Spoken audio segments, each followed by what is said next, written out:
देखो, हम लोग पढ़ाई कर रहे हैं राज्य का पॉलिटी में, मतलब भारत की राज्य व्यवस्था में, बात नहीं अब बात नहीं करो, भारत की राज्य व्यवस्था में, जिसमें हम लोग पढ़ रहे हैं राज्य का नीति निर्देशक तत्व, वही पढ़ रहे हैं। तो पहले बताए थे कल का क्लास में, जैसे बता दिए थे आपका 36, 37, 38, 39, 40 तक। आज हम लोग पढ़ेंगे 41 तक, लेकिन इसका मुख्य मुख्य पॉइंट को दिमाग में रिविजन कर लीजिए। पहला क्वेश्चन जो बार बार बोलते हैं एग्जाम में रिपीट करता है कि राज्य के नीति निर्देशक तत्व का वर्णन हमारे संविधान के अनुच्छेद कितना से कितना तक है? 36 से 51 तक है। किस भाग में वर्णित किया गया है? 4। दूसरा क्वेश्चन है कि राज्य का नीति निर्देशक तत्व किस देश के संविधान से लिया गया है? आयरलैंड के संविधान से लिया गया है। और अगर थोड़ा सा क्वेश्चंस घुमाएगा तो बोल सकता है कि इसका जो कुछ भाग भारत शासन अधिनियम जो 1935 था उसी का भी रूल लागू होता है। कहीं कहीं अगर ऑप्शंस आ जाएगा तो दिमाग में रखिएगा। अगला पॉइंट आपको बताया गया था संविधान के किस अनुच्छेद में समान कार्य के लिए समान वेतन का प्रावधान है? 39 में। अगला क्वेश्चन है संविधान के किस अनुच्छेद में राज्य को एक कल्याणकारी राज्य के बारे में बनाने की घोषणा की गई है? अनुच्छेद 38 से बताया गया है। फिर बोला गया राज्य की परिभाषा का वर्णन संविधान के किस अनुच्छेद में है? 36 में। राज्य के नीति निर्देशक तत्व को न्यायालय में चुनौती नहीं दिया जा सकता है, किसमें दिया गया है? 37 में। राज्य का, फिर उसके बाद पंचायती राज्य व्यवस्था का वर्णन संविधान के किस अनुच्छेद में है?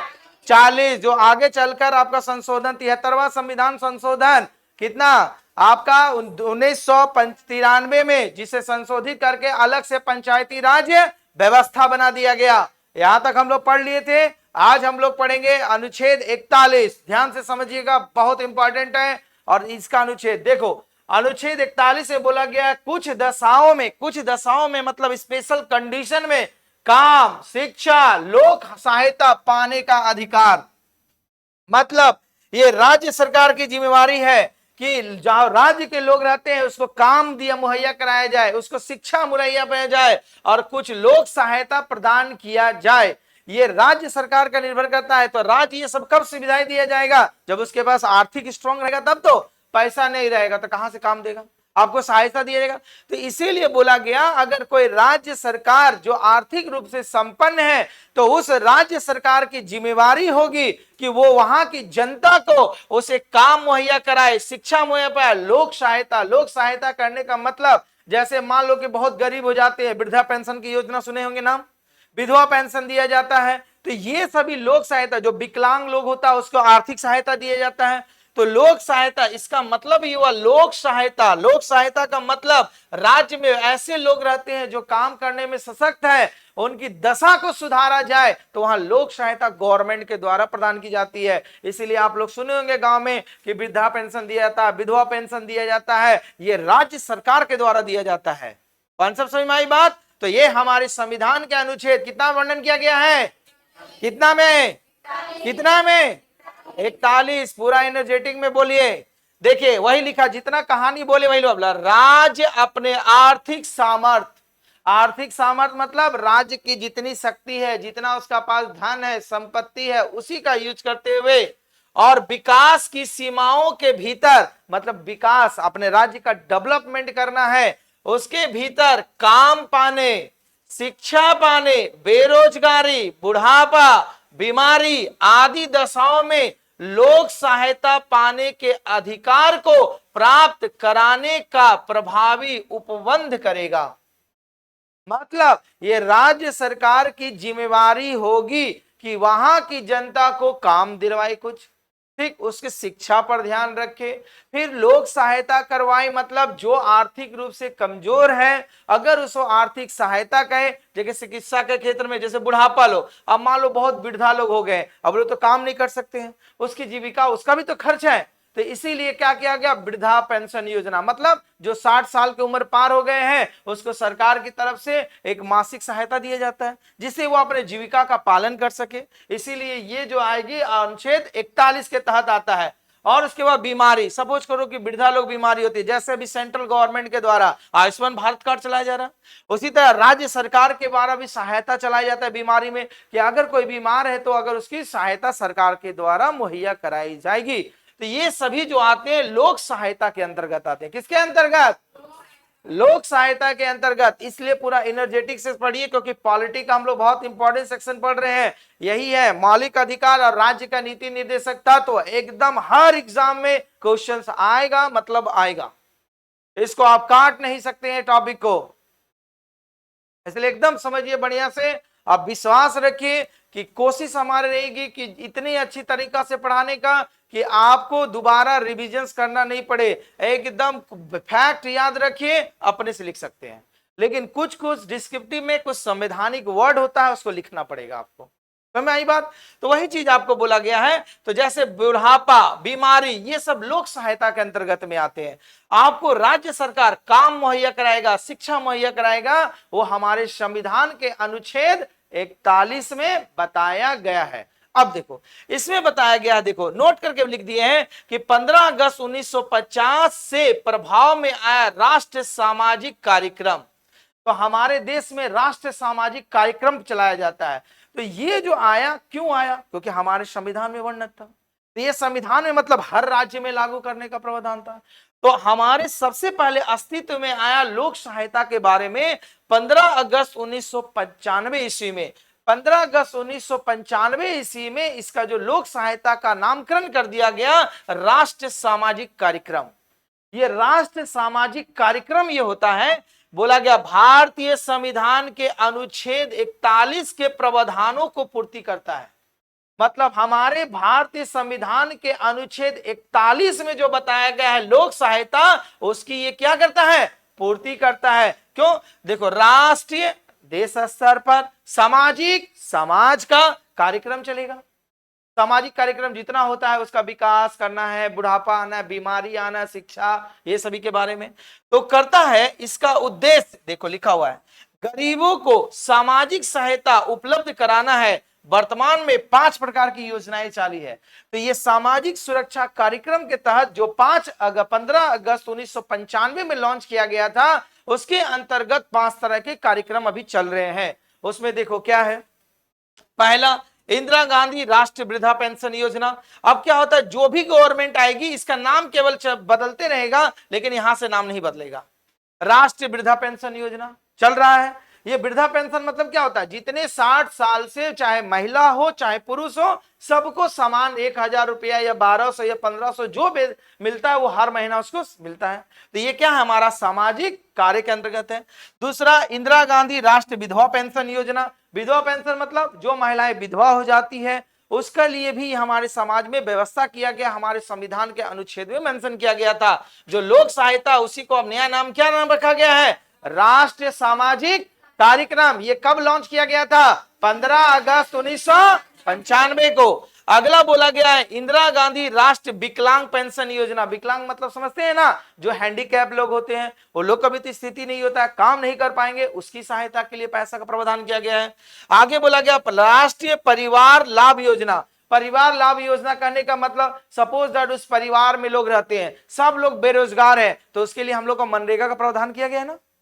हर परिवार के एक सदस्य को कितना दिन का, 100 दिन का, 100 दिन का योजना। मतलब अगर उसको कहीं काम नहीं मिलता है तो आप लोग 18 वर्ष से ज्यादा उम्र का है, एक जॉब कार्ड बना लो। तो जॉब कार्ड बना लो मतलब सरकार आपको एक साल में लगभग 100 या 120 दिन का काम देगी ही देगी। तो वो क्या हुआ, आर्थिक सहायता देता है। लेकिन यहाँ का आदमी तो और इंटेलिजेंट है, जॉब कार्ड बना करके जेसीबी वाला को दे देता है, 300 रुपए में आधा वो घोटाला कर लेता है। लेकिन सरकार नहीं जानता है, वो इसलिए कि वो श्रम मतलब कुछ उसको जीविका का साधन मुहैया कराएगा। क्यों, अपने सामर्थ्य के अनुसार, पहले बोल दिया जबरदस्ती नहीं। अगर किसी राज्य सरकार के पास पूरी तरह आर्थिक रूप से संपन्न है तो ये सभी कार्यक्रम चला सकते हैं। आगे देखो, फिर उसके बाद बोला गया अन्नपूर्णा योजना। वही अन्नपूर्णा योजना, कितना चावल, महीना में 20 किलो चावल और 20 किलो गेहूं जो मिलता है। अच्छा, जो 5 किलो, एक आदमी का 5 किलो, तो कम से कम तो हम देखते हैं यहाँ बुलेट लेके जाता है चावल लावे ले। हाँ, वो हाईलाइट में। अब जब वो बुलेट के कैपेसिटी खुद है तो क्या इसका दरकार है, ये वो अपना हटा देना चाहिए, नाम को हटा कर जो गरीब लड़के व्यक्ति है, परिवार है, जिसको नहीं पहुंच रहा उसको देना है। तो बोला कि हमारा अधिकार है, हम ले, ये अधिकार नहीं है, मौलिक अधिकार नहीं है, उसका नाम कटना चाहिए यहाँ से। कॉन्सेप्ट समझ में आ रही है। तो अन्नपूर्णा योजना में समझते हैं, जो राशन वितरित किया जाता है फ्री। कैसे? चावल 2 रुपए किलो, गेहूं कैसे 1 रुपए किलो। खरीदो तो मार्केट में 2 रुपए चावल मिलेगा, 40 रुपए से कम नहीं मिलेगा चावल। तो कहने का मतलब है ये सभी सामाजिक कार्यक्रम जो होता है वो हमारे संविधान में वर्णन है, तभी तो राज्य सरकार फॉलो करता है। तो ये हमारे संविधान के अनुच्छेद कितना बताया गया है? अरे बोलो, 41 में बताया गया है। और ये कब लागू होगा? देखो, कुछ आर्थिक दशाओं का मतलब हुआ कि राज्य सरकार संपन्न होगा तब ये सारी योजनाओं चालू करेगा। लेकिन अब देखो क्या यहां पर इसको कहां कर दिया? अनुच्छेद 41 में ये राष्ट्रीय सामाजिक कार्यक्रम ला दिया। तो राष्ट्रीय सामाजिक जहां कार्यक्रम आया तो मतलब कुछ फंड केंद्र सरकार के द्वारा मिलेगा फंड, तो आराम से अब लागू होगा हर राज्य में। ठीक है, तो समझ में आ गई बात। तो ये अनुच्छेद 41 क्या है? कहीं कोई दिक्कत, डाउट नहीं। चलो इसके बाद आइए अनुच्छेद 42। देखो, अब आपको दिया, पहले से काम दिया, रहने का व्यवस्था किया, सब व्यवस्था कर दिया। अब उसके बाद क्या? काम को न्याय संगत और मनोचित दशाओं तथा प्रसूति सहायता उपलब्ध कराना। ध्यान से समझिएगा, काम को न्याय संगत, काम आप जो करेंगे एक न्यायिक तरीका से होना चाहिए, फोर्सफुली नहीं कि 6 घंटा है 8 घंटा खटाओ काम करे, नहीं। जो आपका जो 8 घंटा का प्रावधान किया गया है, ये जो प्रावधान किया गया है काम करने का, तो वो काम को न्याय संगत तरीका से करना है, जबरदस्ती नहीं करवाना है। ये आपका संविधान 42 से बताया गया है। और इसका सबसे इंपॉर्टेंट है, देखो, प्रसूति, जिसको बोला जाता है क्या? मैटरनिटी। ये मतलब होता है गर्भावस्था। महिलाओं को हमारे संविधान में एक विशेष जगह दिए गए हैं। देख समझिए, ये आपको भविष्य में भी बहुत यूज होगा। कहने का सेंस ये है कि सपोज करो जैसे महिलाएं भी जॉब करते हैं और मेल भी जॉब करते हैं, तो जब महिलाएं अगर गर्भावस्था में चली जाएगी तो वहां पर केंद्र सरकार या राज्य सरकार उसे जबरदस्ती काम नहीं करा सकती है। मतलब अब तो ये सेंट्रल के द्वारा भी, ये हमारे संविधान में तो मेंशन नहीं कर दिया गया, इसे लागू करना कंपलसरी कर दिया गया है। लगभग 3 महीना पहले, ठीक है, गर्भावस्था के मतलब 6 मंथ 9 मंथ में जनरली होता है, तो 6 मंथ जब हो जाएगा तो उसका वेतन नहीं काटा जाएगा। वो ड्यूटी कर भी सकती है, नहीं भी कर सकती है, उसे घर में होम ड्यूटी, उसे 3 मंथ का जो लास्ट का पीरियड जो होता है उसे फुल पैसा मिलेगा, 1 भी रुपया नहीं काटा जाएगा। तो यही हमारे संविधान में वर्णित किया गया है कि महिलाओं के प्रसूति अवस्था जब आएगी तो वहां पर उसे जबरदस्ती काम नहीं कराया जा सकता है। एकदम क्लियर कट स्पष्ट किया गया है, इसीलिए वर्ड भी यूज किया गया है, प्रसूति और मैटरनिटी वर्ड यूज किया गया है। ये महिलाओं का राइट है कि ये विशेष रूप से ये महिलाओं के लिए प्रावधान किया गया है कि अगर वो ड्यूटी करती है और ड्यूटी के दौरान अगर उनकी वो स्थिति है तो लगभग 3 मंथ जब रहेगा उनका, मतलब 9 मंथ में 6 मंथ पर वो कर सकती है, लेकिन कभी भी उसे फोर्सफुली और जबरदस्ती काम नहीं कराया जा सकता है। अगर उसके पास छुट्टी अपनी बची हुई लीव, तो लीव भी रह सकती है और लास्ट का 3 मंथ के अंदर एकदम फ्री, मतलब फुल पेमेंट के साथ वो घर में बेड रेस्ट कर सकती है। तो ये हमारे संविधान के अनुच्छेद किसमें बताया गया है? 42। एकदम दिमाग में याद रखिएगा, जिस प्रकार समान वेतन के समान काम के लिए समान वेतन हमारे संविधान के अनुच्छेद 39 से मेंशन किया गया है, और उसी तरह 42 से प्रसूति के बारे में बताया गया है। कॉन्सेप्ट समझ में आई बात? तो इसीलिए यहां पर कभी भी फोर्सफुली इस पर काम नहीं कराया जाता, इसलिए वर्ड यूज किया, काम को न्याय संगत, न्याय के आधार पर अगर महिलाओं को रेस्ट की दरकार है तो रेस्ट दिया जाएगा, कंडीशंस प्रसूति दर्शाओ में। कॉन्सेप्ट आई समझ में? आगे देखो अनुच्छेद 43, देखो क्या बोला गया, बहुत अच्छी बात बोली गई है। बोला गया कर्मकारों मतलब जो काम करते हैं के लिए निर्वाह मजदूरी मतलब वो जितना वेतन का हकदार है, जितना वो मजदूरी का हकदार है, उसका वर्णन हमारे संविधान के अनुच्छेद 43 में क्लियर किया गया है। जैसे अभी गवर्नमेंट के द्वारा एक दैनिक मजदूरी डिसाइड किया गया 315 रुपया per day as for example, तो उसे 315 रुपया रहेगा। नहीं बैंक बोलेगा ये ज्यादा कर लिया कर 250 रुपया दे, नहीं, वो जितना वो मजदूरी का वाहक है उसे उतना मजदूरी मिलना चाहिए, वो एक गवर्नमेंट का द्वारा डिसाइड किया गया है। या अगर आप बाहर में काम करते हैं तो आप जितना मजदूरी के हकदार हैं उस कंपनी संस्था को उतनी मजदूरी देना पड़ेगा, वो आपके संविधान के अनुच्छेद 43 में वर्णित किया गया है। कर्मकारों मतलब काम करने वाले लोग, को निर्वाह मतलब होता है कि जितना वो योग्य है मजदूरी के लिए, निर्वाह मजदूरी।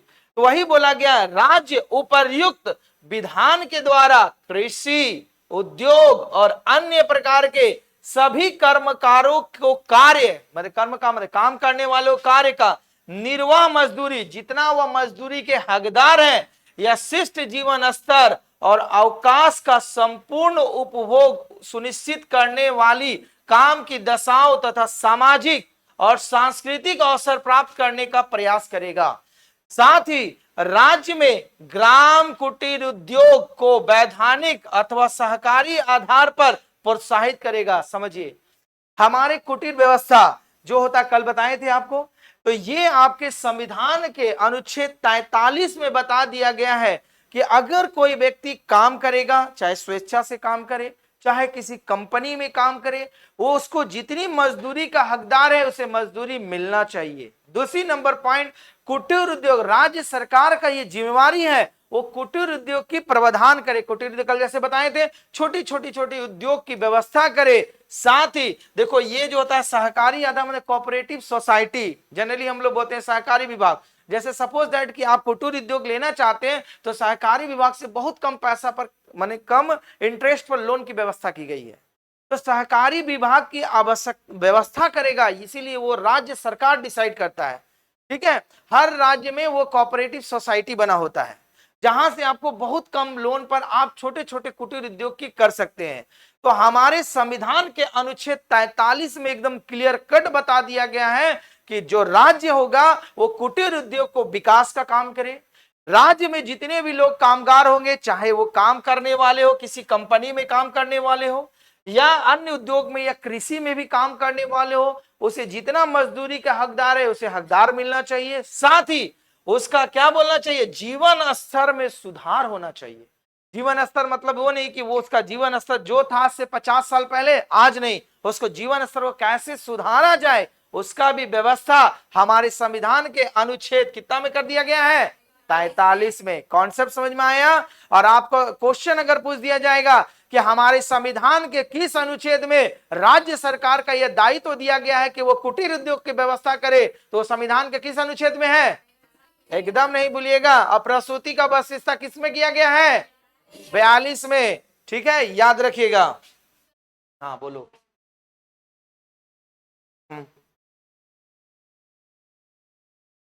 कहीं भी हाँ, तो देखो गवर्नमेंट में तो आपका अपना नियम बना हुआ, लेकिन प्राइवेट में भी सपोज आप रिलीव लेना चाहें और अगर कोई गर्भावस्था के दौरान है तो उस कंपनी को हटा नहीं सकती वहां पर। नहीं तो वो प्राइवेट का, देखो हम क्या बोले कि ये प्राइवेट सेक्टर का बताए थे ना पीछे कि प्राइवेट सेक्टर का कुछ शर्तें रहता है, तो शर्त में ये कंफर्म नहीं कि उसको जॉब से निकाल नहीं सकता, वो अपना उसका जो रूल रहता है वो कुछ अनुसार वो कुछ कमी कर सकता है, लेकिन गवर्नमेंट में फिक्स है, फुल सैलरी मिलेगा आपको। उसके लिए स्पेशली फॉर द महिलाओं के लिए संविधान में मेंशन कर दिया गया बात है। ये होता है, अगर आप कोई गवर्नमेंट सेक्टर में देखिएगा एकदम कंफर्म है। देखिए अगला क्वेश्चन है, बहुत इंपॉर्टेंट है, जो अभी भी विवाद चल रहा है, अगर हो सकता है इस साल ये सिस्टम लागू हो जाए आपके देश में। अनुच्छेद 44, कभी नहीं भूलिएगा, बोला गया सभी नागरिकों के लिए समान नागरिक संहिता, जिसको बोला जाता है यूनिफॉर्म सिविल कोड। समझिएगा क्या है, अगर अब ये देश में इस चीज को लागू करने के लिए बहुत विवाद उत्पन्न हो रहा था, अब देखो क्या हो रहा। बोला गया राज्य, भारत के समस्त राज्य क्षेत्रों में नागरिकों के लिए एक समान नागरिक संहिता, जिसको बोला जाता है यूनिफॉर्म सिविल कोड, बनाने का प्रयास करेगा। अब यूनिफॉर्म सिविल कोड क्या है, देखो हम लोग जिस देश में रहते हैं वहां विभिन्न विभिन्न संप्रदाय के लोग रहते हैं, हिंदू, मुस्लिम, सिख, ईसाई अलग। तो मुख्य रूप से जो नियम बना हुआ है, दो तरह के हमारे संविधान में लोग हैं, एक हिंदू लॉ और एक मुस्लिम लॉ बना हुआ, अलग अलग बना हुआ है। तो जिस समय हमारे देश में संविधान का निर्माण हो रहा था तो उस समय भी बहुत बहस चल रही थी, कि हमारे देश में क्यों ना अलग अलग संप्रदाय के लिए लोग रहे, लेकिन सबके लिए एक कानून बने, सबके लिए एक सिस्टम बने। लेकिन संविधान निर्माताओं ने बोला कि अभी हमारा देश उतना विकसित नहीं है, अभी हमारा देश वो नाजुक अवस्था है। नाजुक अवस्था मतलब समझते हैं ना, हमारा देश अभी आजाद ही हुआ है, अगर मान लीजिए कि अगर यूनिफॉर्म सिविल कोड लागू कर दें तो सांप्रदायिक सद्भावना का ये गलत मैसेज जा सकता है, क्योंकि हम लोग का देश को एक सूत्र में बांधना था। तो संविधान निर्माताओं के जितने भी सदस्य थे उसके बीच में बहुत सारी बहस हुई और अंत में बोला गया कि वर्तमान अभी जो 1950 की जो स्थिति है उस स्थिति को देखते हुए अभी यूनिफॉर्म सिविल कोड लागू नहीं किया जाए, लेकिन आगे चल के राज्य सरकार इसे लागू कर सकता है। मतलब हमारे देश के जितने भी लोग हैं सबके लिए एक नियम होगा, ना कि किसी का अलग। हिंदू मैरिज लॉ अलग होता है, मुस्लिम मैरिज लॉ एक्ट अलग होता है, क्योंकि जनरली दो तरह के मैरिज होता है। तो अगर आप हिंदू हैं तो आपका जजमेंट जो किया जाएगा हिंदू लॉ के अनुसार किया जाएगा, अगर आप मुस्लिम हैं तो आपका जजमेंट मुस्लिम लॉ के अनुसार किया जाएगा। तो ये बहस हो रही थी कि जब हम लोग का एक देश में रहते हैं, हम लोग का एक संविधान है, तो नियम दो अलग अलग क्यों है? कौन सा सही माई बात? तो संविधान निर्माताओं ने ये बात को रखा कि नहीं, अभी हमारा देश जो होता है डेवलप पूरी तरह का से नहीं हुआ है, पूरी तरह बुद्धिमान लोग नहीं है। मतलब हम लोग का एजुकेशन तो उस समय उतना डेवलप नहीं था। बताए थे ना, जिस समय हमारा देश आजाद हुआ था उस समय जनसंख्या कितनी थी? 40 करोड़, 40 का पॉपुलेशन थी। अब बढ़ के 140 करोड़ हो गया। सोचो, इतने साल में 100 करोड़ पार हो गया। तो ये व्यवस्था आई। तो इसीलिए देखोगे क्या बताया गया, अभी भी आपको जो बताए ना, तो जैसे जैसे अभी बताया गया था जो विवाद आता है, जैसे 3 तलाक का मैटर जो बहुत हाईलाइट हुआ था आगे चल के, तो इसका जो जजमेंट सुनाया गया था वो मुस्लिम लॉ के एक्ट की तरह सुनाया गया था। वही बताएं। तो ये जो यूनिफॉर्म सिविल कोड का मतलब समझ में आई बात, कि हमारे देश में अभी भी जो है जो आपका कानून जो सजा सुनाता है वो क्या होता है? धर्म के अनुसार सुनाता है। आप अगर हिंदू धर्म के हैं तो हिंदू धर्म के अनुसार आपको सजा दी जाएगी, अगर आप मुस्लिम धर्म से बिलोंग करते हैं तो मुस्लिम धर्म के अनुसार सजा जाएगी। जनरली दो ही है। अब बोलेंगे सिख है तो सिख भी हिंदू धर्म में गिनती आता है, जैन एंड बौनिस भी हिंदू लोग के अनुसार चलता है। वो कौन सा समझ में आई बात? तो इसीलिए अभी जो हो रहा, तो ये जो हर गवर्नमेंट, तो देखो इससे क्या हो जाएगा, तो इससे जब एक, जब बोलने का तात्पर्य ये है कि जब हमारा देश एक है तो नियम दो क्यों है? तो इसीलिए हमारे संविधान निर्माताओं ने देखो उस समय ये व्यवस्था कर दी थी कि हमारा संविधान का जब निर्माण हुआ तो हमारे देश में एक लॉ लागू होना चाहिए, यूनिफॉर्म सिविल कोड, जिसको हिंदी में बोला जाएगा समान नागरिक संहिता। कौन से सही में आए? तो आपका एग्जाम में पूछ सकता है, क्योंकि इसी पर अब बहस होने वाला है। तो आपका बोल देगा कि नागरिक समान नागरिक संहिता का वर्णन आपके संविधान के किस अनुच्छेद में है? तो अनुच्छेद क्या बोलिएगा? 44 अनुच्छेद। एकदम नहीं भूलिएगा, ये कमिंग सून एग्जाम के लिए भी बहुत इंपॉर्टेंट है, हम आज ही बोल दे रहे हैं। कौन से सही में आई है? जिसके इंग्लिश में बोला जाता है यूनिफॉर्म सिविल कोड। ठीक, आगे देखो अगला अनुच्छेद 45, ध्यान से समझिएगा। अनुच्छेद 45 से बताया गया है बालकों को निःशुल्क शिक्षा और अनिवार्य शिक्षा, निःशुल्क और अनिवार्य शिक्षा। ठीक, अब यहां पर क्वेश्चन आएगा कि सर ये तो हम लोग मौलिक अधिकार में भी पढ़े हैं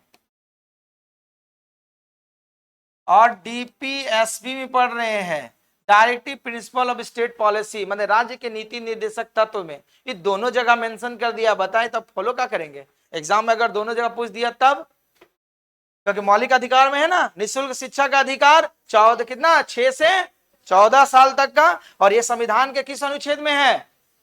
29 और 30 में बताया सांस्कृतिक और शिक्षा का अधिकार अनुच्छेद 30 में।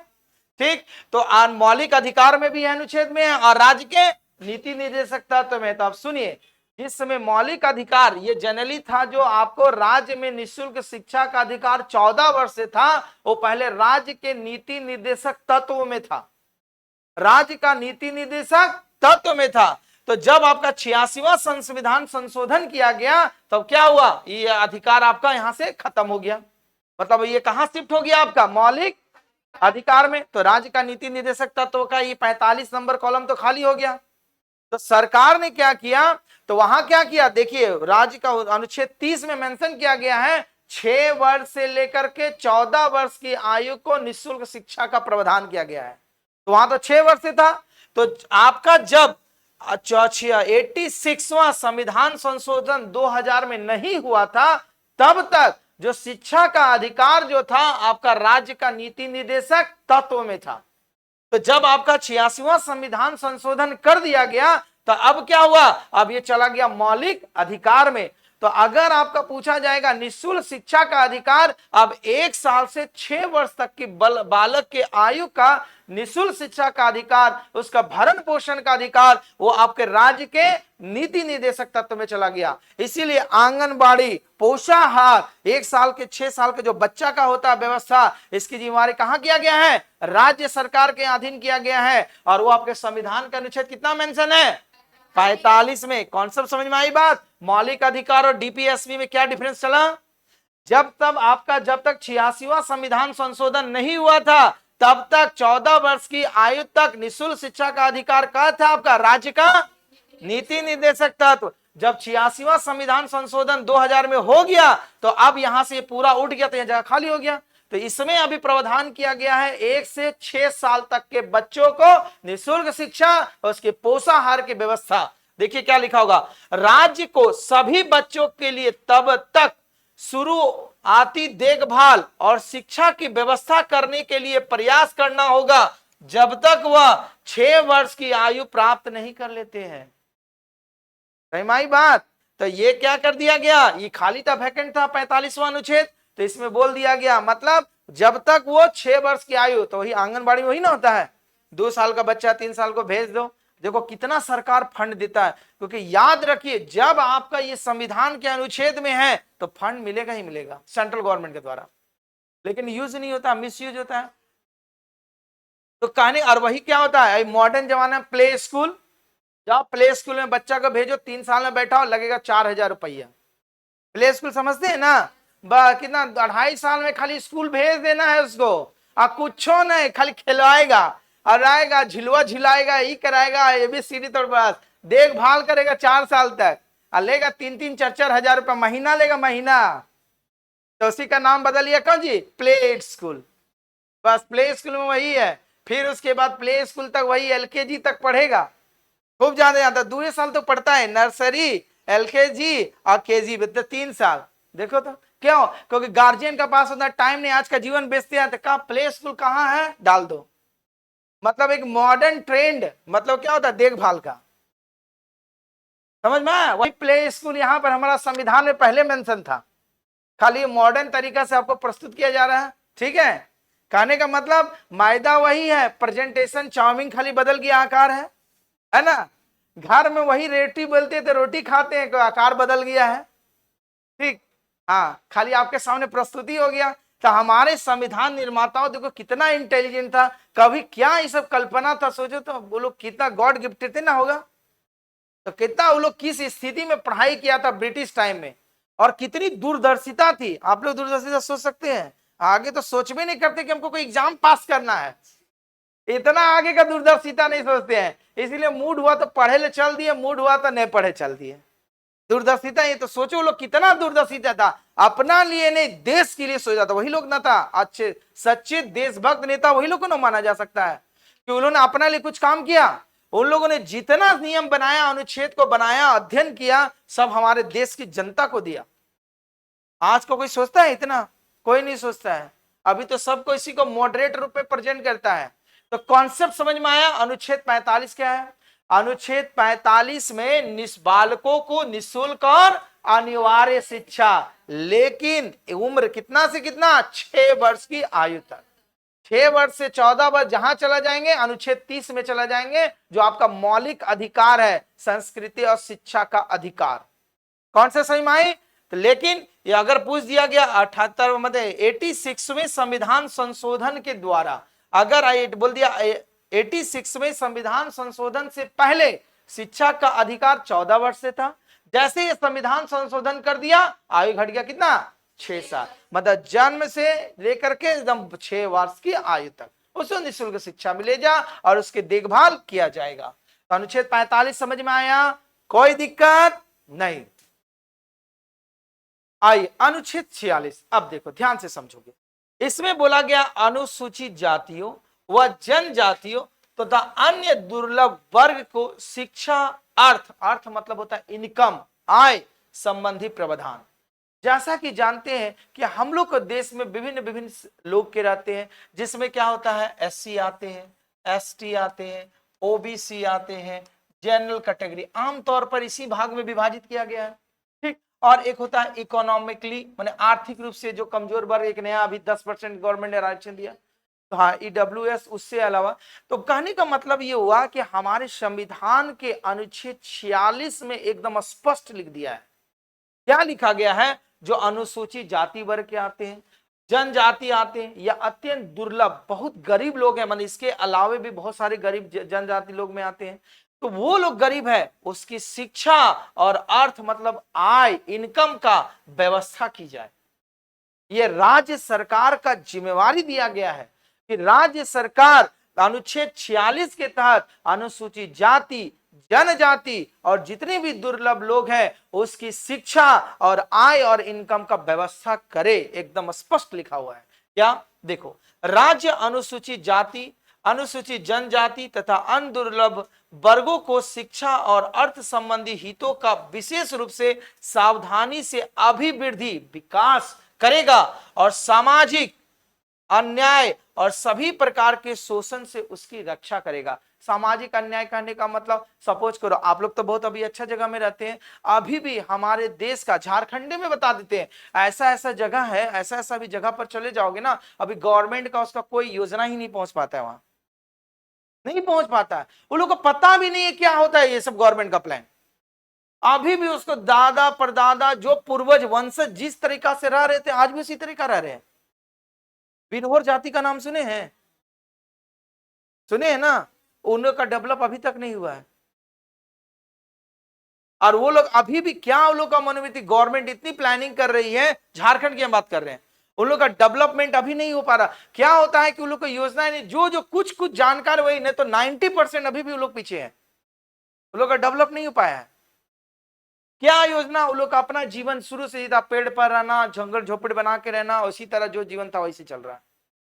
तो कहने का मतलब ये राज्य सरकार की जिम्मेवारी सौंपा गया है कि जो इस तरह अनुसूचित जाति, जनजाति और पिछड़ा वर्ग है उसको शिक्षा पहुंचाए और उसको डेवलपमेंट करे। उन लोगों के पास घर नहीं तो घर बना के दे, उन लोग को छोटी छोटी जीविका से बोले। आपको बताएं अनुच्छेद कृषि कुटीर उद्योग की व्यवस्था करने का छोटे छोटे उपाय क्या, जंगल में प्रचुर संसाधन अवेलेबल है, उस संसाधन का मुहैया कराए। इसीलिए अभी झारखंड गवर्नमेंट ने एक अच्छी पॉलिसी लाई थी। क्या लाई थी? कि SC/ST का जमीन को आप खरीद नहीं सकते हैं, ये अच्छी पॉलिसी थी। ये कहने का मतलब ये था, कहने का मतलब उन लोग से क्या होता था, कम दाम पर खरीद लिया जाता था, उन लोग को तो पता नहीं है और उसका जमीन को मिसयूज हुआ करता था। तो देखो जंगल, झारखंड के जितने भी, जब झारखंड जी के पढ़ाया जाएगा तो आप लोग भली भांति समझिएगा, तो उसमें एकदम वर्णन किया गया है अधिनियम में कि झारखंड की जो आपका जो फॉरेस्ट पॉलिसी है उसका अलग है। जितने भी SC/ST हैं, ये राज्य सरकार ने उसको जिम्मेवारी दिया कि वहां पर जितने भी, जैसे खेती बाड़ी, जंगल उजड़ गया तो वहां के भूभाग को उन लोग को खेती बाड़ी करने का राइट दिया हुआ है। तो उसमें भी कुछ तेज तर्रार होता है, जानते हैं कि हर कोई में रहता है। अब क्या करता है, उसे खेती बाड़ी के लिए दिया, बेच देता है जमीने को।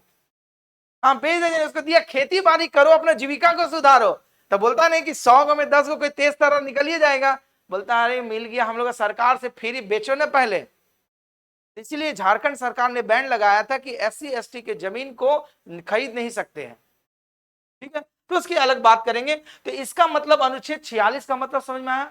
अनुच्छेद 46 में क्या स्पष्ट किया गया है कि अनुसूचित जाति, जनजाति, अन्य पिछड़ा वर्ग को आप उसकी शिक्षा, अर्थ मतलब होता है उसका इनकम में सुधार करना।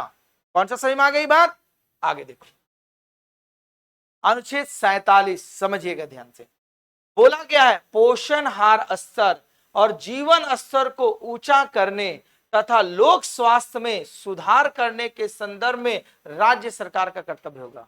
मतलब आपको बार बार पोषण हार मतलब खान पान की व्यवस्था में सुधार करना, उसके जीवन स्तर को वृद्धि करना। जो अभी सपोज करो कि जो डेवलपमेंट है पूरा वो तो डेवलपे हो गया, जो नीचे तबके है उसको भी उठाया जाए, प्रोत्साहन दिया जाए, उसका वर्णन किया गया है।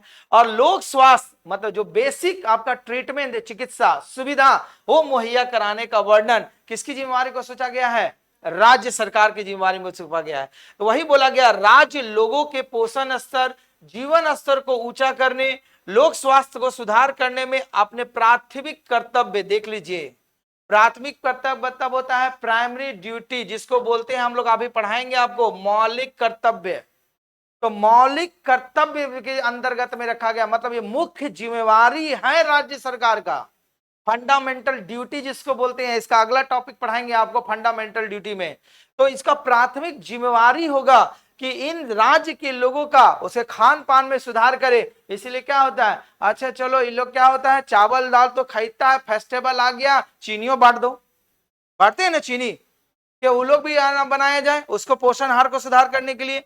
कभी आता है क्या, अभी झारखंड गवर्नमेंट के द्वारा क्या धोती साड़ी योजना लॉन्च किया गया था, साल में 2-3 बार देने के लिए। तो ये सभी जो योजनाएं क्यों किया गया, क्योंकि वो हमारे संविधान के अनुच्छेद 47 में व्यक्त किया गया है।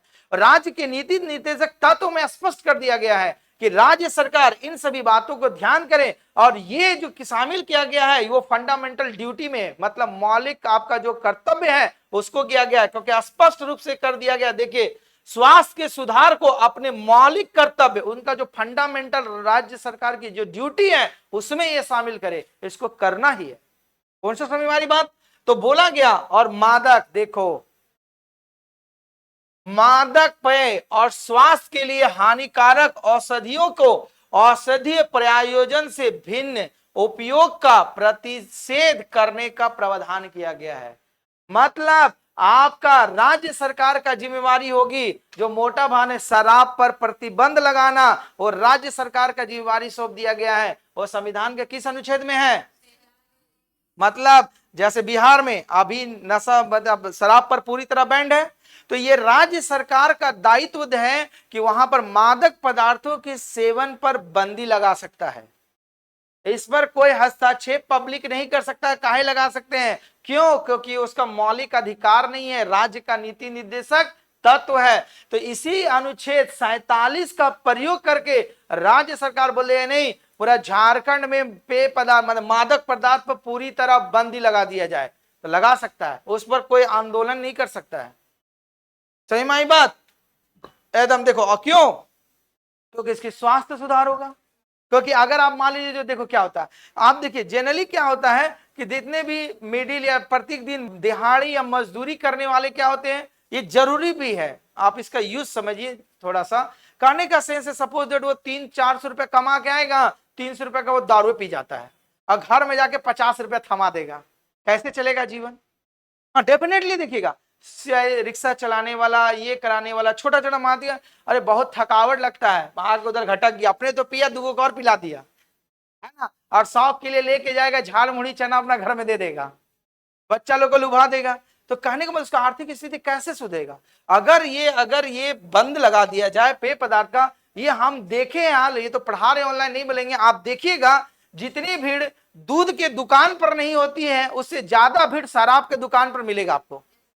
हमको ये लगता फ्री बट रहा है वहां पर शराब, अरे फ्री बट रहा, हमको तो जाते हैं हम घर रूम पर तो हम देखते हैं, हमको तो ताजु लगता है कि कुछ मेला वाला कैसे लगा हुआ, और ऐसे भीड़ लगा रहता है शाम को, हमको तो वही ताजुब लगता है।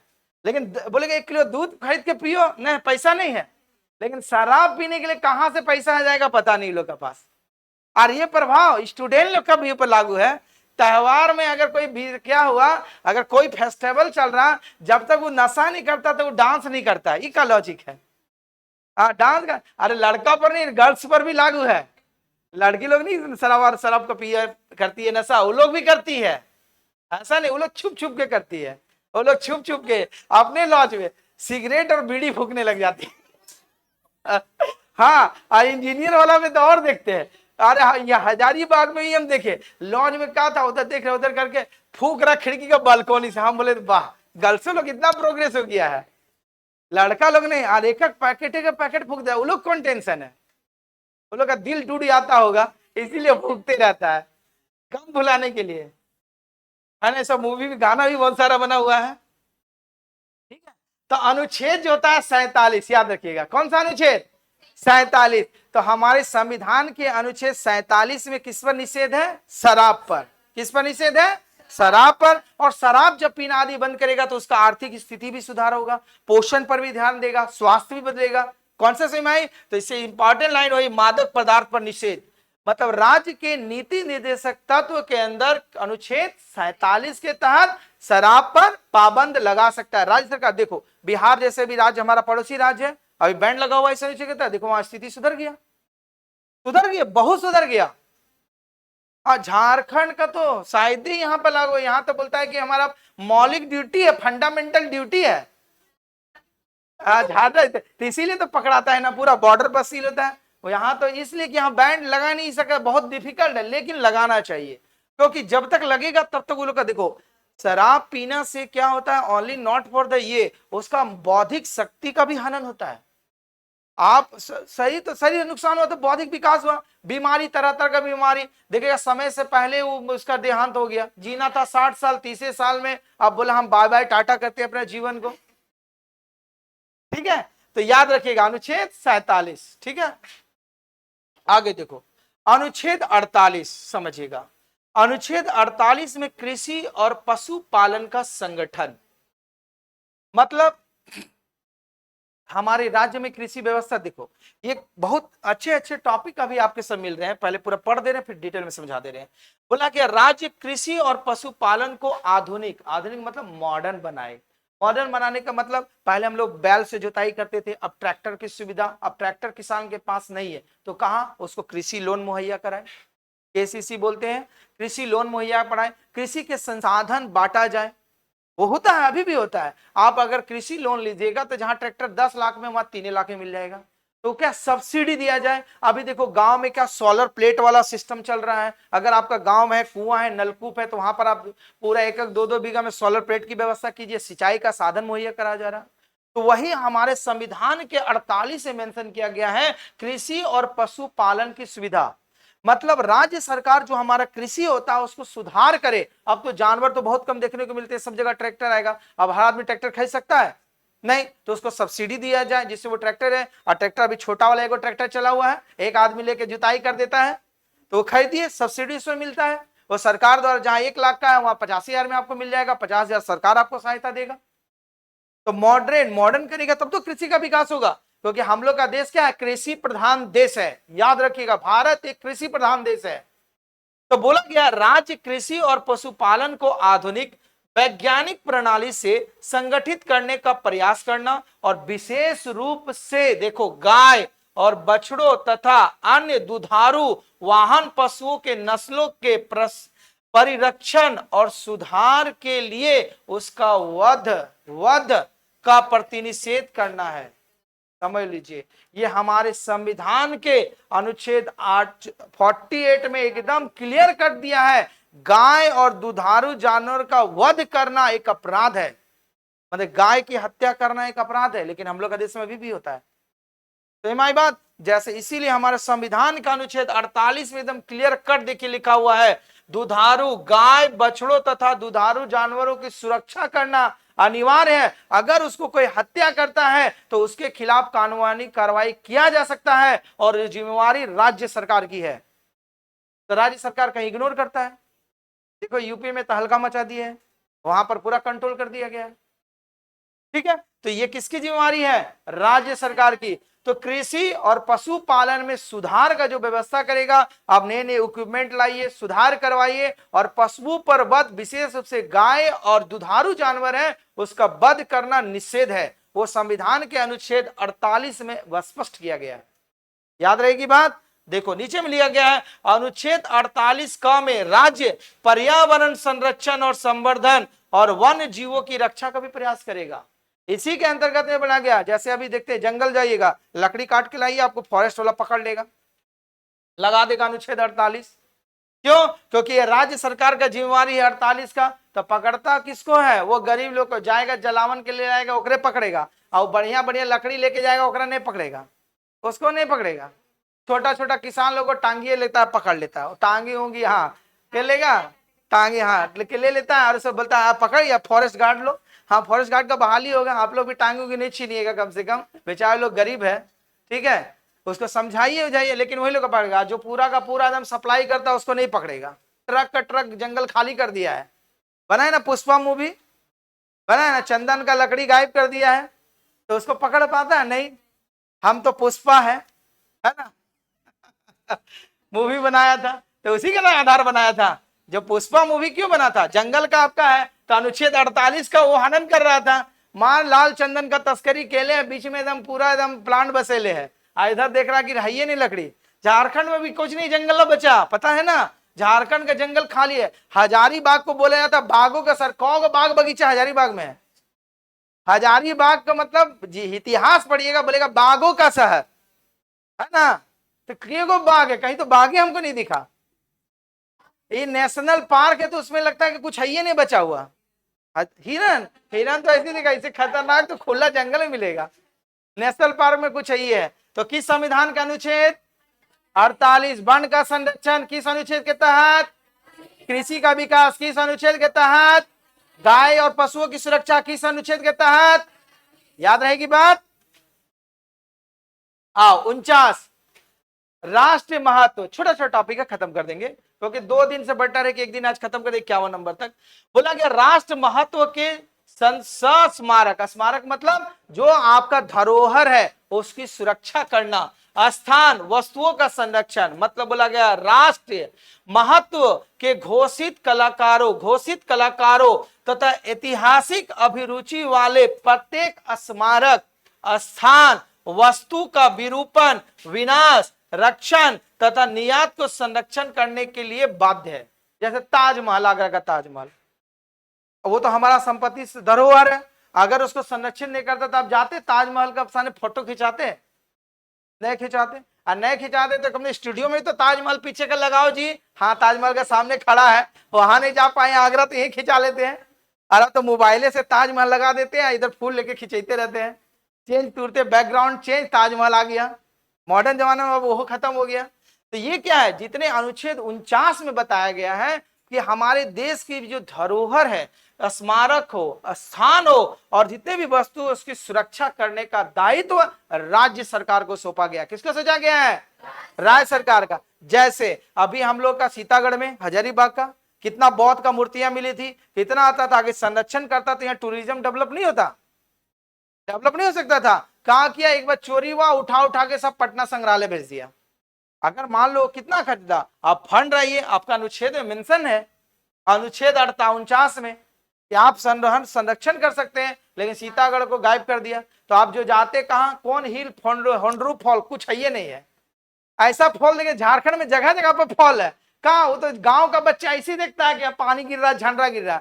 जंगल उसके लिए कि जो नहीं देखा। झारखंड का बच्चा तो गली गली से जंगल से वाकिफ है, खतरनाक जंगल से, तब पर भी जाता है शौक से। चलो जहाँ कौन नाला में जाता पिकनिक मनावे। हमरा तो ताजुबे है, नाला में कौन पिकनिक, पानियों नहीं है। वो सब शहर वाला जो नहीं देखा, गांव का आदमी तो देखा रहता है कि नहीं। बोले नहीं, घुमा ले जाना जंगल, छोड़ देना। वो बोलेगा बहुत वातावरण, कश्मीर अभी जाएगा, कश्मीर झारखंड का जंगल ले जाना, एकदम बड़ा बड़ा वादी मिलेगा, कितना आनंदमय लगेगा। ठीक है, तो वो संरक्षित, तो वो राज्य सरकार की जिम्मेवारी जाएगा। तो राज्य सरकार का जिम्मेवारी है अनुच्छेद 49 के तहत क्या क्या संरक्षण करना? स्मारक, स्थान, वस्तुओं का संरक्षण। वो आपके संविधान के अनुच्छेद कितना में बताया गया है? 49। तब याद रखिएगा, संविधान के अनुच्छेद 49 राज्य के नीति निर्देशक तत्व के अंतर्गत संरक्षण का प्रावधान किया गया है, जिसमें वस्तु का संरक्षण, स्थान का संरक्षण, वहां मूर्ति अगर जो भी कलाकृतियां मिलती है उसकी संरक्षण की व्यवस्था की गई है। ठीक है, अब आइए 50, ध्यान से समझिए। कार्यपालिका से न्यायपालिका का पृथकीकरण माने अलग करना। अब देखो, कार्यपालिका से न्यायपालिका को अलग करने का प्रावधान क्या किया गया है? इसका मतलब यह हुआ कि हमारे देश में जो शासन व्यवस्था को सुचारू रूप से चलाने के लिए 2 भाग में बांटा गया है। कार्यपालिका का मतलब आपका जितना भी प्रधानमंत्री, मंत्री परिषद जितना आएगा, डिस्ट्रिक्ट ये सब आएगा। और न्यायपालिका मतलब सुप्रीम कोर्ट, हाई कोर्ट, जितने भी वकालत आए। लेकिन जब से हमारा संविधान हुआ, आप सुनने में होंगे कि जैसे डिस्ट्रिक्ट कलेक्टर भी बोलते हैं और डिस्ट्रिक्ट मजिस्ट्रेट भी बोलते हैं। तो कभी कभी एक ही आदमी को 2 पोस्ट का जिम्मेवारी मिल जाता है। डिस्ट्रिक्ट मजिस्ट्रेट बोल दिए तो उसका अंदर में न्यायपालिका भी चला गया, और डिस्ट्रिक्ट डीसी बोल दिए तो वो कार्यपालिका की जिम्मेवारी। मतलब एक ही व्यक्ति कभी कभी क्या होता है, 2 जिम्मेवारी ले सकता है, तो उसका मिसयूज भी कर सकता है। तो इसीलिए हमारे संविधान में व्यवस्था किया गया है अनुच्छेद 50 में कि कार्यपालिका को न्यायपालिका से अलग कर दिया जाए। जैसे बोलते हैं एसडीओ वही है, एसडीएम वही है। एसडीएम जब ले लेगा तो न्यायपालिका का भी काम करने लगेगा, और एसडीओ जब रहेगा तो वो केवल क्या बनेगा, कार्यपालिका करेगा। कौन सा सही माना? एसडीओ और एसडीएम, एक ही व्यक्ति को 2 पोस्ट मिल जाएगा। ठीक, तो हमारे संविधान में व्यवस्था किया गया है कि कार्यपालिका को न्यायपालिका से अलग करना। और अंतिम देखो 51, अंतरराष्ट्रीय शांति और सुरक्षा, फॉरेन पॉलिसी जो बोलते हैं, हमारे देश में सुरक्षा, सपोज दैट एग्जांपल का तौर पर आंतरिक सुरक्षा का व्यवस्था करने का मतलब है हमारे देश को किस तरह आंतरिक रूप से सुरक्षा किया जाए, विदेशी वार्तालाप, सपोज दैट चाइना से हमला हो जाएगा, चाइना अगर हमारे देश में एंट्री करेगा तो हम लोग डायरेक्ट क्या करते हैं, वहां पर हमला करते हैं? नहीं, पहले हम लोग का मंत्रालय बात करता है, विदेश मंत्रालय बैठक करता है वहां के चाइना के विदेश मंत्रालय से कि क्या जी हम लोग का बॉर्डर में घुस गया, इसका पहले शांति स्वरूप निकालता है, शांति ढंग से बात करता है, जब नहीं निर्णय निकलता है तब सैन्य कार्रवाई करता है। तो ये हमारे संविधान के 51 में मेंशन किया गया है, अंतरराष्ट्रीय शांति और सुरक्षा की अभिवृद्धि, मतलब उसको वृद्धि और विकास करना। इसके अंतर्गत राज्य निम्नलिखित प्रयास कर सकता है। कैसे? हर राज्य में भी देखो राज्य विदेश मंत्रालय होता है। अब मान लो कि विवाद है झारखंड और बिहार का, राज्य का मैटर, तो झगड़ा करेगा नहीं, इसको क्या हुआ, शांति तरीका से क्या करेगा, सुलझाएगा, क्योंकि राज्य का मामला हर राज्य में होता है। झारखंड राज्य पश्चिम बंगाल से सटा हुआ है, अब पश्चिम बंगाल सरकार से लड़ाई करेगा नहीं, अगर मान लो वहां से कोई आदमी आया पूरा हमला करके चल गया हजारीबाग में, फिर हजारी भाग गया, तो क्या होगा, इसको समझाना पड़ेगा ना। तो वो हमारी व्यवस्था का वर्णन हमारे संविधान के अनुच्छेद 51 में किया गया है, राष्ट्रीय और अंतरराष्ट्रीय स्तर पर भी वो व्यवस्था करेगा। तो देखो, अंतरराष्ट्रीय शांति और सुरक्षा की अभिवृद्धि का प्रयास, पहला, राष्ट्रों के बीच न्याय संगत और सम्मानपूर्वक संबंधों को बनाए रखने का प्रयास करेगा और राष्ट्र विधि और संधि बाध्यताओं के प्रति आदर को बढ़ाएगा। तो संधि समझौता पढ़ेंगे हम लोग, देश के साथ संधि होता है कि नहीं भी, आपका बहुत सारे, जैसे हम लोग का इंडिया पाकिस्तान के साथ बहुत सारा संधि हुआ है, तो संधि समझौता करने का मतलब क्या, शांति ढंग से उस बात को सोल्यूशन कर देना। संधि करते हैं ना आप लोग भी, ठीक है आज कॉपी ले आए, ठीक है आज कलम, अच्छा आज हम कलम दे रहे हैं, अगला दिन आप कलम दे दीजिएगा, समझौते ना करते हैं। तो अगर मान लो आपका कलम का दरकार पड़ा, उन्हें दिया, नहीं दिया था, अगला दिन हम नहीं देंगे, देते नहीं है। तो हम लोग क्या करते हैं, एक छोटा सा एग्जाम्पल दिए, तो 51 में क्या हम लोग का व्यवस्था किया गया है, किस पर, अंतरराष्ट्रीय शांति और सुरक्षा की बात, कॉन्सेप्ट समझ में आई बात। तो इतने सारे हमारा राज्य का नीति निर्देशक तत्व था जो संविधान में अनुच्छेद कितना से कितना तक वर्णन किया गया है, 36 से 51, कितना से कितना, 51। तो आज आपका राज्य का नीति निर्देशक तत्व समाप्त होता है। धन्यवाद। अगर मेरा क्लास अच्छा लग रहा है तो इसे लाइक कीजिए, शेयर एंड सब्सक्राइब कीजिए। धन्यवाद।